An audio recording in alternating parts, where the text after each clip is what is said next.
All right, we are turning now to a current event happening at the end of the month in LeClaire. Every few months, the Buffalo Bill Museum in LeClaire hosts a Women in History Tea Party. So last time we had them on, the topic was all about Victorian funeral practices. And now on Sunday, January 26th, they're talking all about the women of LeClaire. So joining us is Rita Farrow, Executive Director of the Buffalo Bill Museum. Thank you so much for being here. Gosh, it's such a pleasure to come here, even on a snowy day, Shelby. Oh, even on a snowy day. There is that bridge you got to cross, but No, yeah. it's a big ask. Oh no, but yeah, I'm brave. I can do it. Well, let's talk about some brave women. When Yes. we speak about your museum, that was founded by women. Founded by women. The Women's Club started the Buffalo Bill Museum in 1957, and it's run by volunteers. There was a hearty group of women, and some guys too. Yeah, Randy, you're out there, I know. But there are others. No, sorry I said that. No, don't be. But really, the women of LeClaire, Janet Willman has been a longtime volunteer. She's a lifelong resident of LeClaire. And she's the one who came up with the idea to do a tea about the women of LeClaire. So she wrote it. Her niece Becca is going to sing during this presentation. It's going to be Sunday from 3 until 4:30, January 26th. Tickets are $25. It is a fundraiser for the museum. We bring this big Wild West show every summer. Well, let's get to that in a second. We did it last year. Just only once we did it, but yeah. We're going to get to that show in a second, because first I wanted to ask you about the history of LeClaire. When we talk about where the city is actually located, that's because of a woman. It's because of a woman, Marguerite, I know, who married Antoine LeClaire. She was a part Indian, and after the Indian Wars, he was the translator, and he was the negotiator, and he was widely respected. And when the treaties were signed, his wife was gifted the property.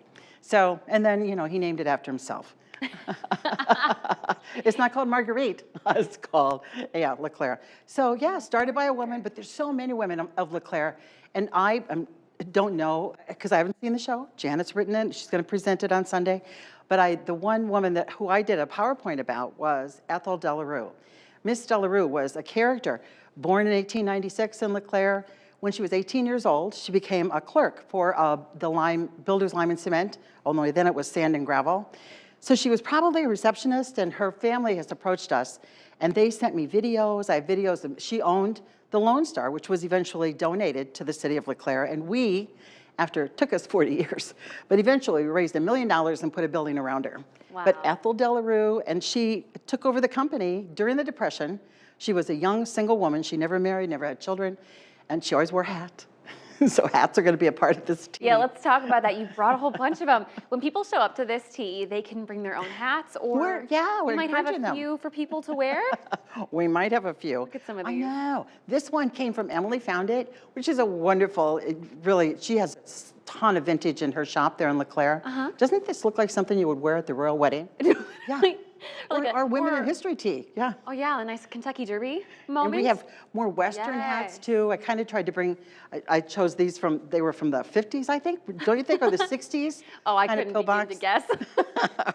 We can say anything, because I don't think, there's no hat police out there coming to get us, Shelby. But well, you can wear hats if you go on the 26th to this historical tea party. And Rita, I told you we talk about it. Where is all this money going to? Yeah, all this money. We can only take 40 people, because our tea parties are at the Holiday Inn Express, which is a wonderful location right on the river. But we have, so we're limited by our space. We can only have 40 people. And the money is used we're building 2 new exhibits, actually, and that's thousands of dollars. We hope to have those done in the spring, because the Wild West show comes in June.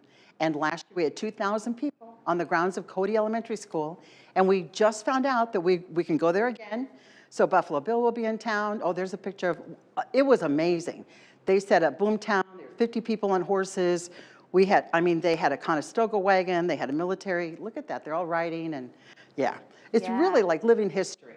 But it's a lot to put that together. You have to, those people have to eat, they got to stay someplace. It's a wonderful event. We were delighted to host it, and just thrilled with the response of everybody.